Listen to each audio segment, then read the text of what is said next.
안녕하세요. 눈팅만 하던 이 게시판에 제가 글을 쓰게 될 줄은 몰랐네요.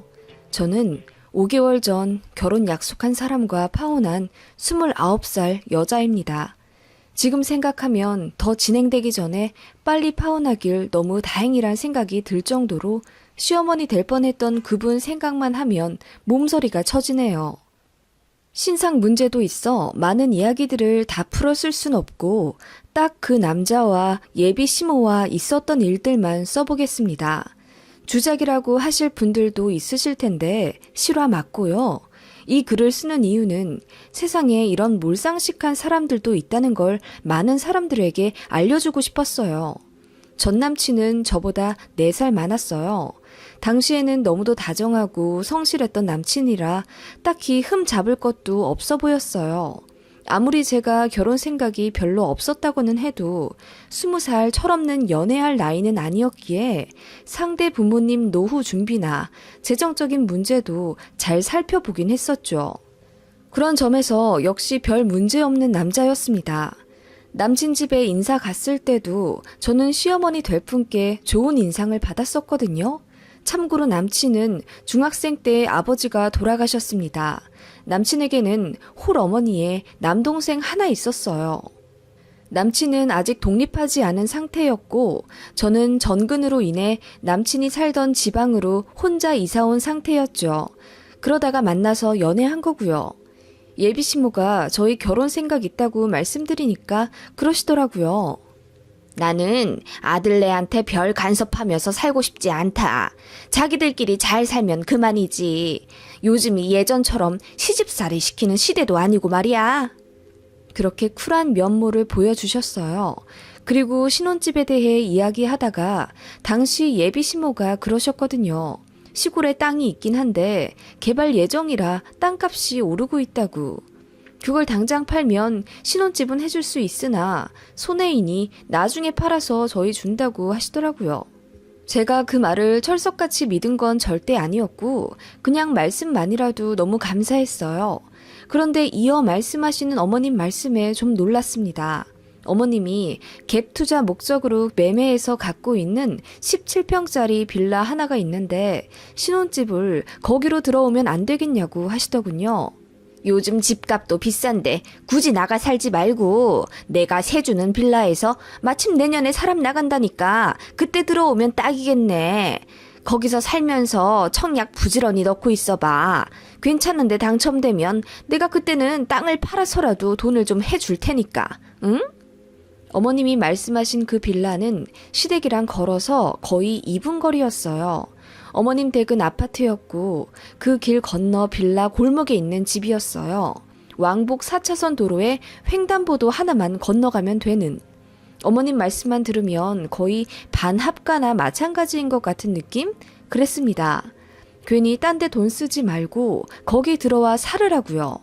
저는 좀 당황스럽긴 했지만 생각해 본다고 말씀드리고 저희 부모님께 이 얘기를 말씀드렸더니 어머니가 특히 반대하시더라고요. 우리도 돈이 없는 것도 아닌데 적당히 서로 돈 부담해서 처음부터 그럴듯한 아파트 들어가 살았으면 좋겠다고 하셨거든요. 저희 엄마 입장은 신부인 저희 쪽이 집값을 조금 더 부담하더라도 제가 괜찮은 아파트에서 시작하길 바라셨습니다. 저희 부모님이 단칸방에서 시작하신 후 자수성가해서 지금 50평대 자가 아파트에서 살고 계시는데 결혼 초에 너무 힘들었던 기억이 있어서 딸인 저는 그런 고생을 안 했으면 하는 바람이셨어요. 물론 17평이 작지는 않지만 어머님은 시댁이랑 너무 가까운 것도 그렇고 게다가 그렇게 가깝게 살아야 하는 거라면 시어머니가 어떠신 분인지 제대로 좀 알고 이래저래 조금 더 고민한 후 결정하길 바라셨어요. 하지만 예비 시모의 입장은 강경했습니다. 신혼부부가 뭐하러 처음부터 좋은 아파트에서 사냐는 것입니다. 나중에 아이 생기면 그때 옮겨도 늦지 않고 정 집이 너무 좁다 싶으면 바로 옆에 시댁 아파트가 있는데 거기에서 같이 살다시피 하면서 애 키우면 서로 좋지 않겠냐는 입장이셨어요.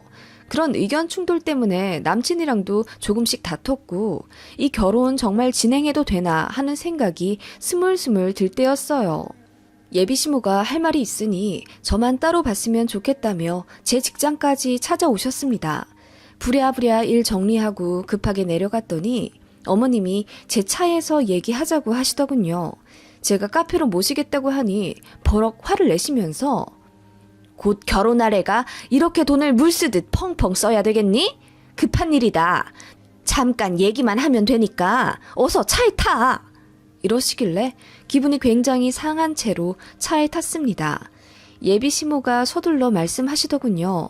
앞서 말했던 어머님이 세 주고 있다는 17평짜리 빌라에서 세입자가 조금 급하게 나가게 되었다네요. 당장 2달 뒤에 나가게 되었다면서 저희 보고 그 집에 빨리 들어오라고 결혼을 재촉하시더라고요. 그 집 비워놔서 뭐해. 어차피 결혼할 거 빨리 혼인신고하고 들어와라. 응? 괜히 또 다른 세입자 들였다가 타이밍 안 맞아서 붕 뜨면 어떡하니. 어머님, 아무리 그래도 갑자기 그렇게 결혼을 하라고 하시는 건 요즘은 혼인신고 먼저 하는 것쯤은 일도 아니야. 그리고 이렇게 서로 집까지 다 왕래했는데 결혼한 거나 마찬가지지 뭐. 이렇게 된 거 빨리 상견례 잡고 날짜도 잡고 어서 결혼식 올리자. 어머님, 집 때문에 그러시는 거면 그냥 다른 세입자 받으세요. 사실 저희 결혼에 대해 더 이야기도 해야 하고요. 만약 결혼을 진행하게 된다면 저희 보금자리는 알아서 구해볼게요. 둘 다 직장도 탄탄한데 대출이라는 방법도 있고요. 무슨 놈의 대출이야. 대출은 빚이나 갚아가면서 결혼 생활 하라고? 그건 말도 안 된다. 예비시모가 갑자기 버럭 화를 내며 무슨 일이 있어도 저희가 그 집에 들어와야 한다고 하시더군요. 이유는 아들 결혼하는데 지원해줄 돈이 없기 때문이시랍니다. 그게 무슨 말이냐고. 지원 안 해주시면 안 해주시는 거지. 꼭 어머님 집에 들어가야 할 이유는 또 뭐냐고 제가 되물었어요. 거의 처음으로 말대꾸 비슷하게 한 것 같습니다. 그 전에는 어머님 기에 눌려서 거의 내내거렸거든요. 지금 생각하면 너무 바보 같긴 하지만 그땐 그랬습니다. 그랬더니 예비시모가 하시는 말이 집 하나는 해줘야 너도 나를 시애미 취급할 거 아니냐. 요즘 애들 영악해서 시부모가 뭐 안 해주면 대번에 무시한다고 하더라. 어머님, 무슨 그런 말씀을. 그리고 니들 생각해서 하는 말이야. 괜히 돈 쓰지 말고 엄마가 그 집 쓰라고 할 때 써. 거기서 돈 많이 모아서 집 사서 나가면 되잖냐. 응? 시댁도 근처고 얼마나 좋아. 어머님, 근데 저 오빠랑 조금 더 결혼에 대해 얘기를 하고. 아니, 대체 무슨 얘기를 또 한다는 거야. 그만 질질 끌고 다다음 달에 들어와. 응? 뭐 가전 가구 살 것 있냐? 우리 아들 방에 있던 침대랑 내가 장롱 하나 어디서 얻어다 줄 테니까 그거 쓰고. 응? 어머님, 어떻게 신혼살림을 그렇게 해요? 저는 새살림으로 하고 싶지 중고 싫어요.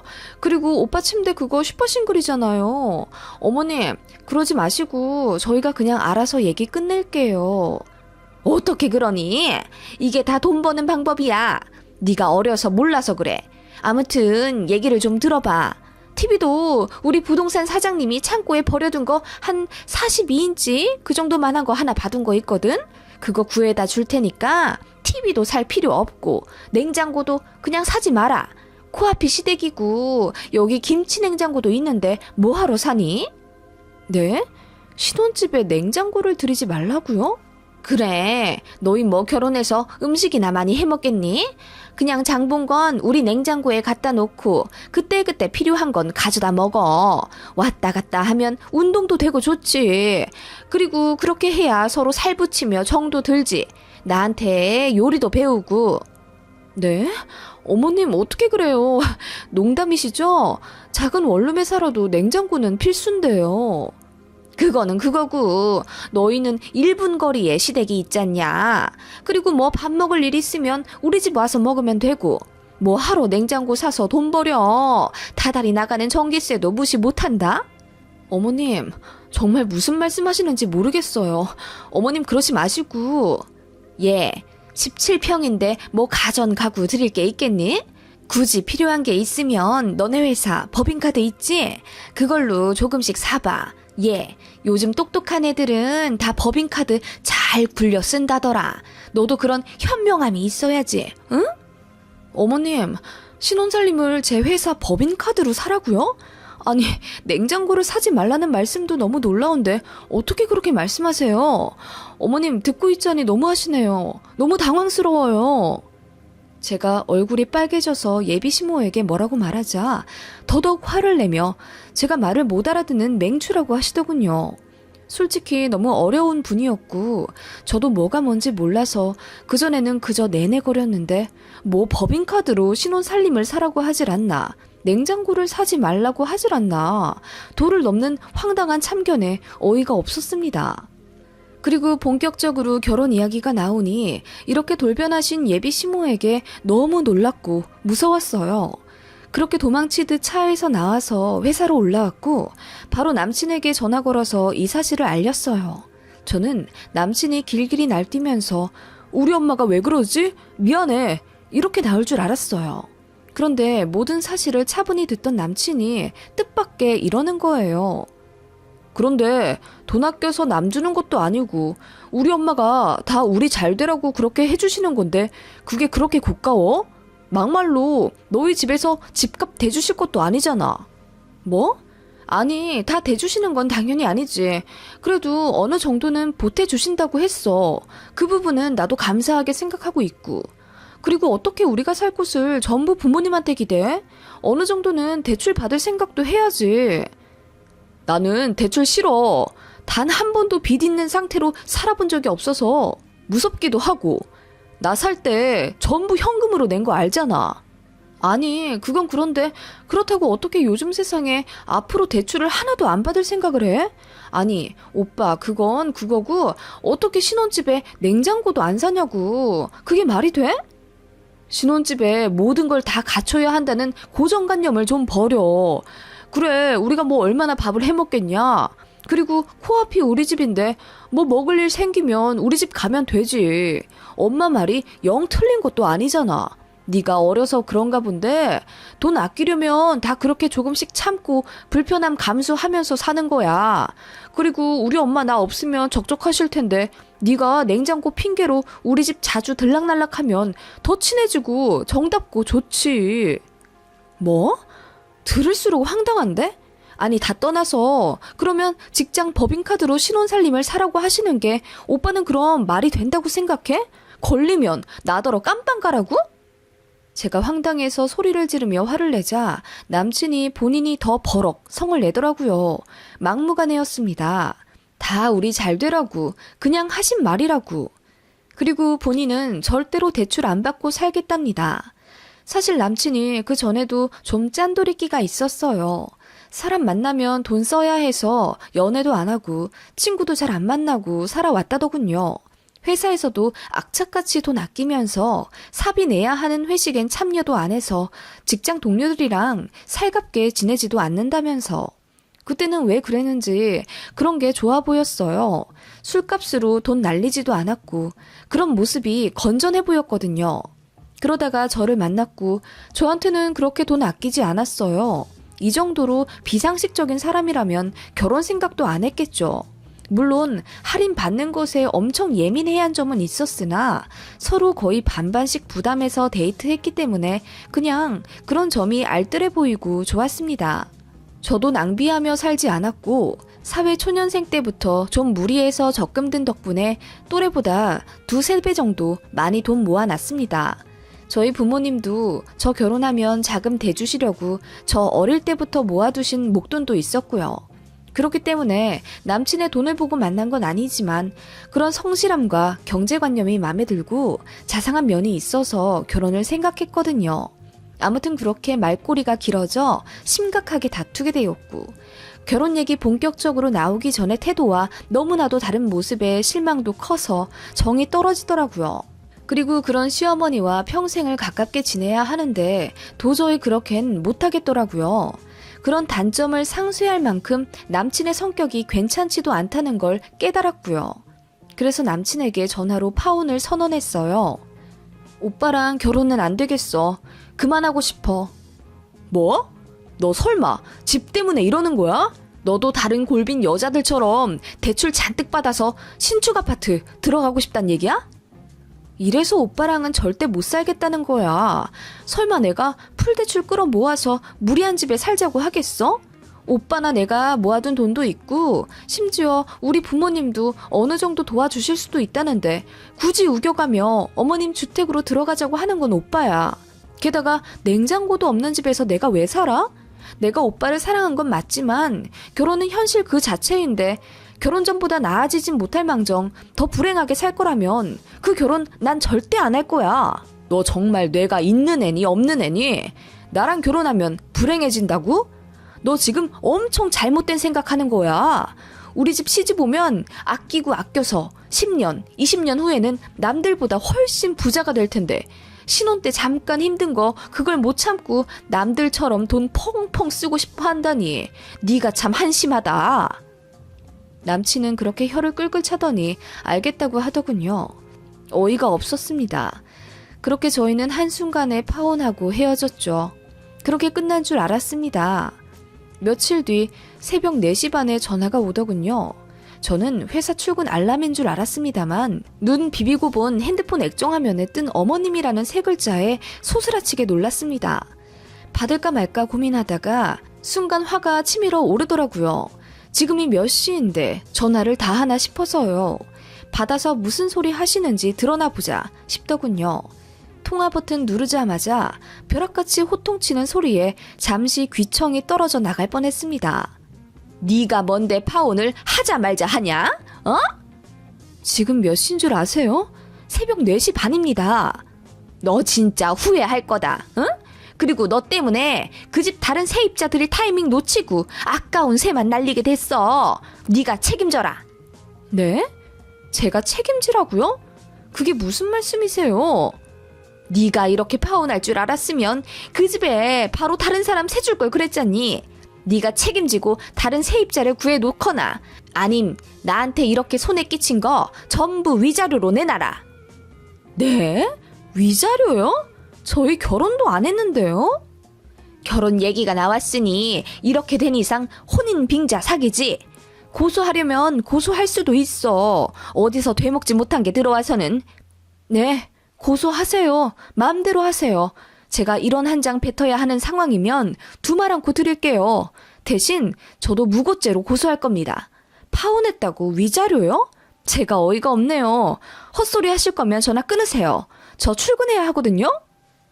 저는 그렇게 내뱉고 전화를 끊었어요. 분이 안 삭혀서 바로 잠이 오지도 않더군요. 그대로 전 남친에게 전화를 걸었더니 차단했는지 안 받더라고요. 진짜 황당했습니다. 그러더니 그날 저녁 또 전 예비시모에게 전화가 오더군요.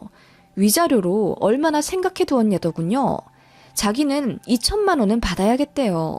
저한테 정신적 스트레스를 너무 많이 받아서 지금 거동도 힘들고 부동산 관련해서 손해를 많이 봤다면서 2천 이하로는 합의를 안 해주겠다네요. 제가 지금 뭔 소리를 들은 건지 듣자마자 정신이 멍하더라고요. 일단 전부 녹취했습니다. 전 예비시모가 그러더군요. 2천만 원 안 주면 네 직장에 찾아가서 사람들 앞에서 대자보 들고 시위할 거야. 결혼 빙자 사기 쳤다고.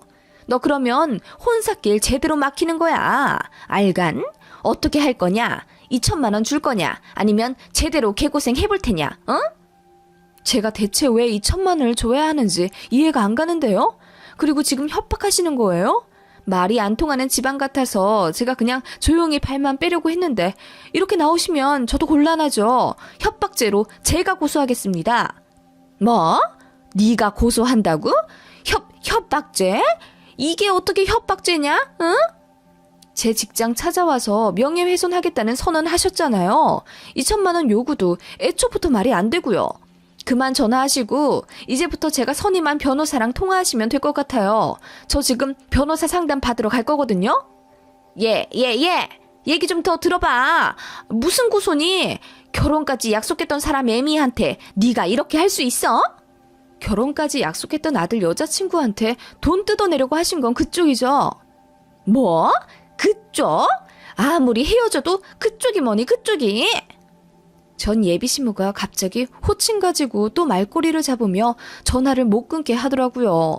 아무리 지금처럼 진흙탕 싸움이 되어도 곧 죽어도 어머님이라고 불러야 한답니다. 지금 생각해도 아주 어이가 없어요. 그러면서 제가 어머님이라고 안 불렀다고 갑자기 엉엉 울면서 젊은 것한테 이렇게 무시받으니 그냥 살기가 싫어졌다면서 정신적 손해배상 어쩌고 또 헛소리 하길래 제가 소리를 빽 지르며 고소 진행하겠다고 했습니다. 그랬더니 말을 또 바꾸면서 당분간 전화 안 할 테니 조금 더 생각해보라며 저를 달래듯 끊더라고요.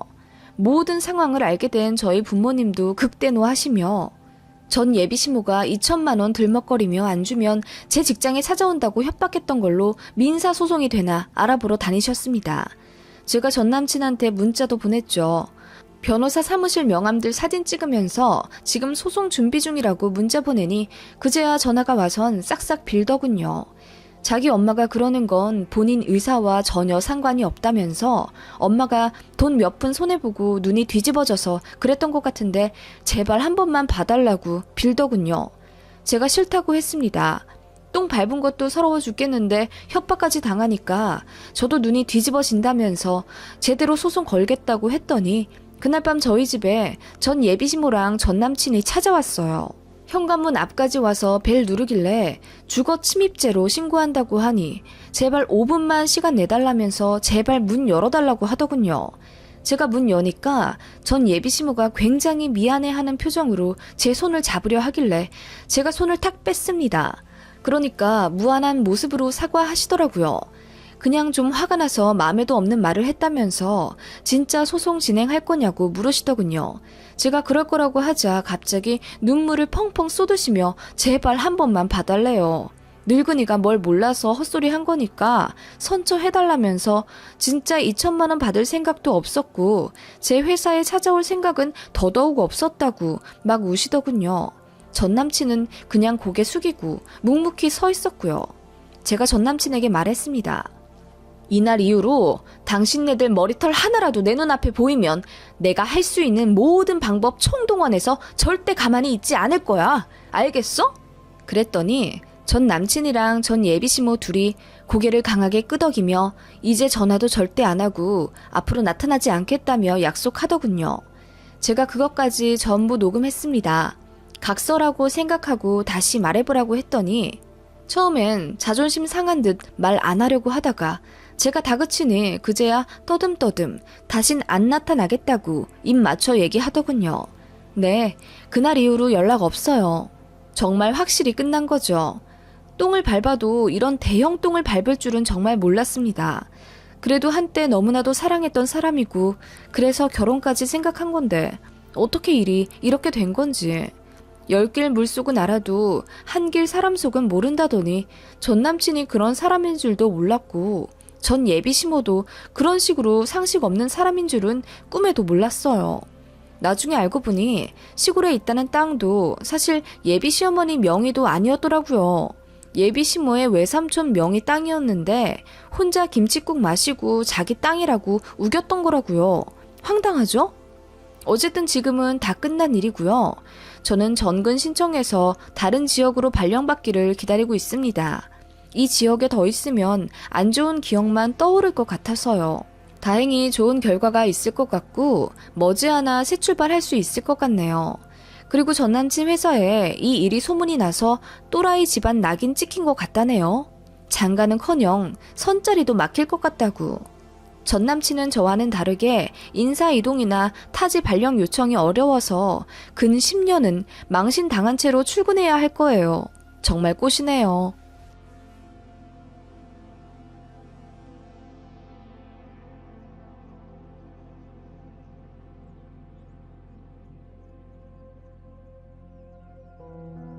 시어머니 때문에 미치겠습니다. 제가 얼마 전에 새 차를 뽑았거든요. 몇 달 동안 끼니도 걸러가며 아둥바둥 일했고 다행히 프로젝트가 성공리에 마무리되어서 성과금을 좀 많이 받았어요. 그걸로 제 오랜 로망이었던 제네시스를 뽑았습니다. 그전엔 15년 된 중고차 끌고 다니고 있었고 잔고장이 많아 중고로 다시 판다 해도 100만 원 좀 넘을까 말까 하는 그야말로 똥차 끌고 다니고 있었어요. 새 차 사려니 괜히 돈 아깝고 그래서 정말 퍼지기 직전까지 타고 다니려고 했습니다. 남편 차라고 해야 하나? 저희 패밀리카는 신형 SUV이고 그걸로 남편이 애들 등하교까지 다 시켜줍니다. 저보다 출퇴근 시간도 더 여유가 있어서요. 가족끼리 놀러 갈 때도 SUV 타고 다녔고요. 그렇기 때문에 그냥 제가 그 중고차 끌고 회사 출퇴근하며 다녔던 거고 그 점에 대해서는 불만이 없었어요. 그러다가 이번에 성과금도 통 크게 받았기도 하고 차량 디스크 쪽에 결함이 또 생겼다길래 남편의 강력한 주장 하에 기존 차 폐차시키고 새 차 뽑았습니다. 처음 차 계약한 날 시댁에다가도 얘기했죠. 시아버지는 너무 잘 됐다면서 진심으로 축하해 주셨는데 역시나 질투 많고 심보 별로인 시어머니는 뭐하러 그렇게 비싼 차 뽑았냐 하시며 비아냥 대시더라고요. 솔직히 저 대기업 다니고 돈도 벌 만큼 벌었는데도 아낀다고 차도 안 바꾸고 열심히 돈 모아서 집 대출 부지런히 갚았거든요. 재작년쯤엔 남편 연봉보다 넘어섰고 뭐가 문제인지 진짜 모르겠습니다. 제 동료들 중에 외제차도 많아요. 그리고 제가 내후년부터 부서 이동이 예상이 되어서 출퇴근 시간이 좀 느슨해졌어요. 그래서 저랑 남편이 번갈아 아이들 등하원이랑 학원 라이딩까지 번갈아 책임질 수 있으니 저도 좋은 차로 애들 안전하게 태워줘야죠. 겸사겸사 그렇게 좋은 차 뽑아서 오래오래 끌잔 계획이었는데 시어머니는 제가 사치 부린다면서 뭐라고 하시는 거예요. 차값이 얼마라고? 차 한 대에 6천, 아니 거의 7천이나 해? 그렇게나 비싼 차를 꼭 끌어야겠냐? 어머님, 저번에 말씀드렸다시피 여보, 됐어. 뭐하러 또 설명을 드려. 엄마, 살만하니까 사는 거야. 누가 들으면 우리가 외제차라도 끄는 줄 알겠어. 이 사람 능력도 좋고 그만한 차 예전부터 끌어도 됐었는데 돈 아낀다고 계속 그 똥차 끌고 다녔던 거야. 엄마는 맨날 뭐가 그렇게 불만이야? 남편이 저 대신 제 편을 들어주며 시어머니께 한 소리 하니까 그제야 아무 말 안 하시는 시어머니였어요. 그 전부터 그랬어요. 결혼 전에는 쿨한 시어머니인 척 하더니 막상 결혼 준비하면서 본색이 바뀌시더라고요.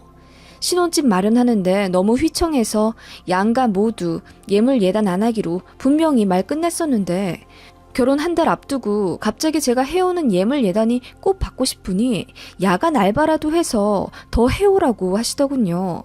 어이가 없어서 제가 울고불고 난리쳤더니 남편이 얼굴이 사색이 되어 중간에서 해결했던 적이 있습니다. 막상 아들 결혼시키려니 마음이 좀 아쉽다시며 결혼식장에서는 얼마나 펑펑 우시던지요. 화촉하는데 정말 나라라도 잃은 듯이 엉엉 목 놓아 우셔서 사회자도 당황하고 하객분들 다 웅성웅성 거리기도 했어요. 진짜 레전드였죠. 그때 제 친구들이랑 회사 동료들이 저한테 진지하게 너 시집살이 심하게 당할 것 같은데 어떡하냐며 걱정해주기도 했어요. 저도 황당하긴 했는데 다행히 남편은 늘 제 편이라 시댁 때문에 싸우는 일은 거의 없었습니다. 게다가 시아버지도 좋으신 분이었거든요. 제가 부담스러워 할까봐 전화도 잘 안 하시지만 어디 여행 가시면 제 생각 난다며 그곳 특산물을 꼭 제 이름으로 보내주시는 아버님이었습니다. 그리고 가족들이랑 나눠 먹지 말고 저 혼자 챙겨 먹고 건강하라며 1년에 한두 번씩 영양제며 몸에 좋은 알로에 주스나 녹용 같은 걸 회사로 보내주시곤 했습니다. 그런 시아버지와 남편 덕분에 큰 잡음 없던 결혼 생활이었는지도 몰라요. 결혼 생활 10년 동안 시어머니는 호시탄탐 저에게 시비를 걸지 못해 안달이셨어요. 제가 일하느라 바빠서 전화 못 받으면 5기로 더 전화를 하며 부재중 30통까지 찍으신 적도 있고 저더러 일하는 걸로 유세 떠냐며 저처럼 일하느라 며느리 노릇 못하는 사람보다는 돈 한 푼 안 벌더라도 착하고 순한 며느리가 더 좋다고 대놓고 말씀하신 적도 있어요. 제가 애교가 별로 없긴 하지만 그래도 예의는 잘 차리는 편이고 시어머니가 저에게 막말을 많이 하시긴 해도 나중에 제가 더 떳떳하기 위해서라도 제 몫의 노릇은 잘 하려고 노력했습니다. 워킹맘이라 가끔은 토 나오게 바쁘고 힘들었지만 그래도 꼬박꼬박 시댁 가서 큰며느리 노릇 잘 해왔다고 자부합니다. 시어머니가 저더러 살이 쪄서 코끼리 같네. 저보다 나이 많은 작은 동서보다 제 나이가 10살은 더 많아 보인다는 둥. 별 말도 안 되는 가스라이팅 하면서 엄청 기죽이려고 하시더라고요. 물론 저는 그런 말들에 1도 타격받지 않았습니다. 시어머니 하는 행동에 일희일비하는 며느리가 되고 싶진 않았거든요. 그리고 그런 말들을 들으면 저도 나름 안 참고 할 말 했어요. 한 번은 어머님처럼 매일 술 먹어서 찌는 술살도 아니라 야식 한 번 안 먹으면 바로 빠진다. 그리고 제일 중요한 건 저는 남편처럼 비만도 아니고 그냥 적정 체중이라고 한마디 했더니 얼굴이 울그락불그락 하면서 열받아 하시더니 제가 한 말이 다 사실이니까 뭐라 대꾸도 못 하시더라고요. 그리고 말끝마다 동서랑 비교하면서 저를 깎아내리시는데 같이 듣는 동서도 되게 민망해 하거든요. 일부러 가스라이팅 하시는 건지. 아무튼 그러실 때마다 저는 다른 시어머니 얘기했어요. 제 친구 시어머니는 이번에 임신했다고 먹고 싶다는 음식 다 만들어서 보내주신다더라. 누구는 용돈 주신다더라.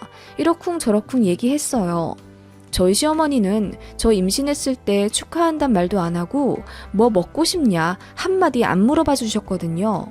예전에는 그냥 저도 순하게 내내거리고 아무 말 안 했었는데 첫 아이 낳고 나니까 권리만 요구할 뿐 어떤 선의도 보여주지 않는 시어머니에게 너무 실망해서 그 이후로는 저도 하고 싶은 말 다 해요. 남편도 참지 말라고 했고요. 남편한테 제일 먼저 말했네요. 저 시어머니 때문에 이혼하고 싶을 지경이라고 하니까 사색이 되면서 앞으로도 무조건 제 편 들어줄 거고 시어머니 단속 본인이 잘하겠다고 선언하더군요. 그리고 나서 시어머니한테 가서 대판 싸우고 온 모양이던데 그 이후로는 다행히 시어머니가 제 눈치를 좀 보시더군요. 뭐 암튼 결혼하고 5년 정도 동안 별일이 다 많았었는데 사실 저도 일이 바쁘기도 하고 아이 낳고 키우며 정신없는 세월을 보내느라 거진 다 까먹고 미움도 흘려 보냈습니다. 시어머니에게는 적당히 도리만 하고 듣기 싫은 악의가 있는 말들이나 행동은 그냥 한 귀로 듣고 흘리곤 했어요. 그런 시간을 보내던 와중에 제 차 사건이 터진 거예요. 제가 차 뽑았다고 했잖아요. 새 차가 출고되기까지 자꾸 미뤄져서 총 3개월 정도 걸렸는데 시어머니가 맨날 저더러 언제 차가 출고되냐고 물으시더라고요. 처음엔 뭐 축하라도 해주려고 물으시는 건가 했는데 너무 집요하게 출고일을 계속 물으시더라고요. 이상하다 싶을 때 알아차려야 했는지도요. 그렇게 새 차가 정식 출고된 날 딜러가 저희 아파트 주차장까지 차를 드랍해주고 갔어요. 애들이랑 남편이랑 너무 좋아하며 새 차 앞에서 사진도 찍고 남편이 고사는 안 지내더라도 구색은 잡자며 집에서 팩소주 하나 사가지고 나와서 찔끔찔끔 뿌렸네요.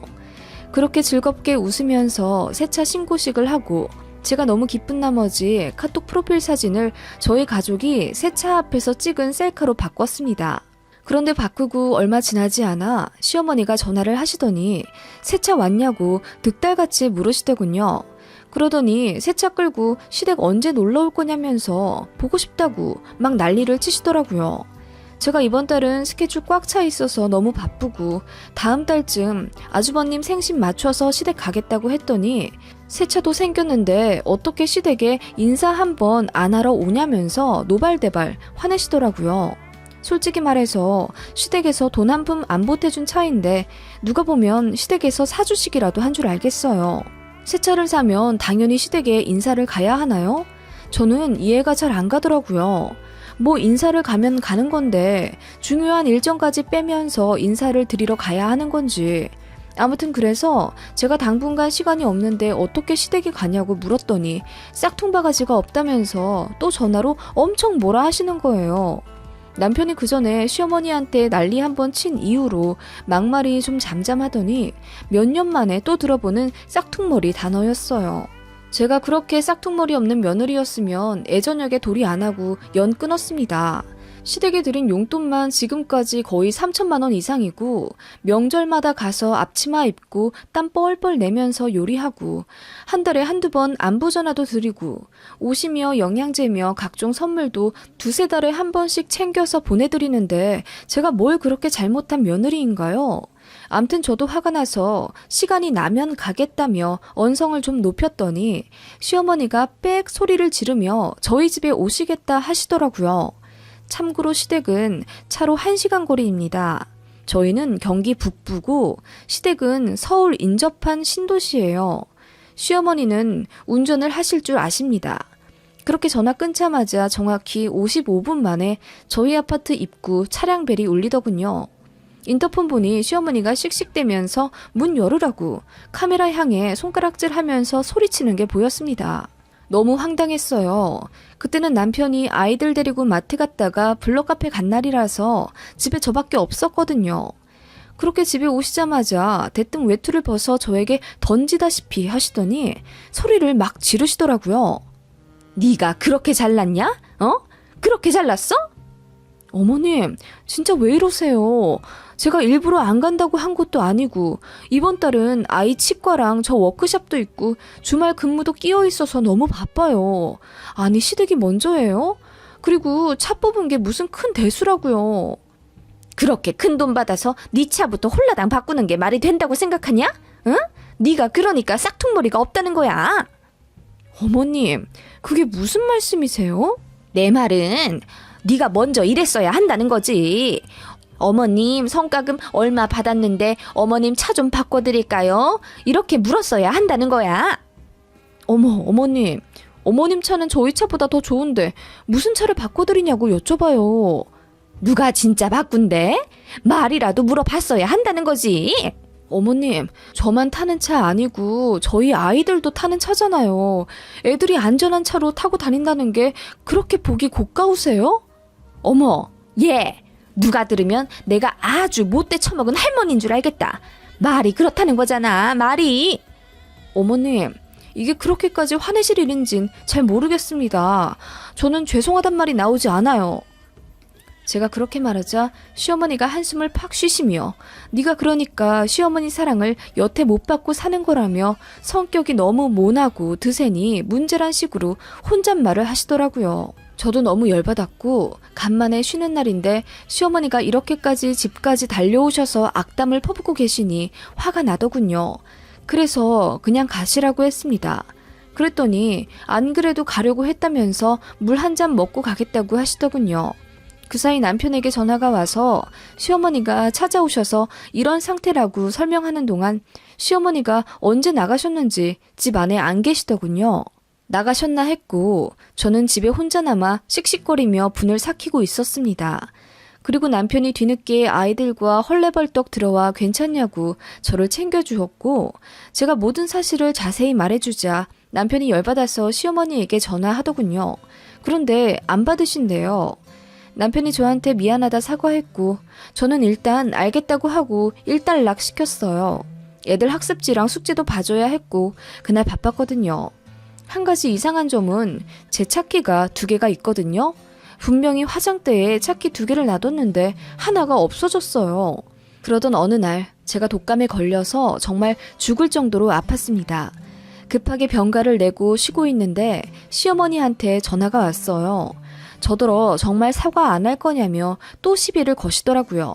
제가 아파서 회사도 못 갔다고 지금은 어머님이랑 이렇게 전화할 힘도 없다고 했더니 멋쩍게 그러냐 하시더니 전화를 끊더라고요. 그땐 저도 플루약에 취해서 비몽사몽했고 그날 이후로 이틀을 꼬박 더 앓은 후에야 겨우 나았습니다. 그렇게 독감 걸린 지 3일 지났을 때 저녁에 남편이 애들 데리고 들어오는 소리에 겨우 깰 정도로 하루 종일 잤습니다. 남편이 저에게 묻더라고요. 그러고 보니 당신 차 어디다 댔어? 지하 3층에 댔어? 아니, 우리 늘 대는 자리 있잖아. 지하 2층 기둥 옆. 거기 당신 차 없던데? 무슨 소리야. 3일 전에 퇴근하면서 거기 댄 거 자기도 봤잖아. 아니야, 없어. 쭉 없었어. 안 그래도 물을까 했는데 나도 정신이 없었지. 지하주차장 공사하는 것 때문에 관리사무소에서 전화가 와서 차를 옮겼나 했고. 차가 없어졌다는 거야? 당신 어서 내 차 좀 찾아봐. 그렇게 남편이 미친 듯이 뛰어내려가 아파트 주차장 전체를 뒤졌습니다. 근데 제 차는 보이지 않았어요. 저는 심지어 무슨 생각까지 했냐면 독감약이 독하잖아요. 제가 약에 취해 잠결에 차를 운전했나 그 생각까지 들더라고요. 실제로 그런 기사도 있었고요. 이거 큰일 났다. 도난 아니면 분실이다 싶어서 그제서야 경찰에 신고를 했습니다. 그런데 충격적인 사실이 밝혀집니다. 경찰로부터 연락이 오기 전에 보험사에서 먼저 연락이 왔네요. 시어머니가 제 차를 끌고 운전하다가 사고를 냈다네요. 무려 강원도에서요. 사건의 전말은 이러했어요. 시어머니가 저에게 전화한 날 제가 출근 못했다는 사실을 알고 저희 아파트까지 오셨대요. 처음엔 저 병간호 하러 오신 거라고 하던데 말도 안 되죠. 평소에 제가 아프든 말든 심지어 제가 첫 아이 유산했을 때도 전화 한 통 없었던 분이세요. 그런 분이 제 병간호를 하러 오신다고요? 말도 안 되죠.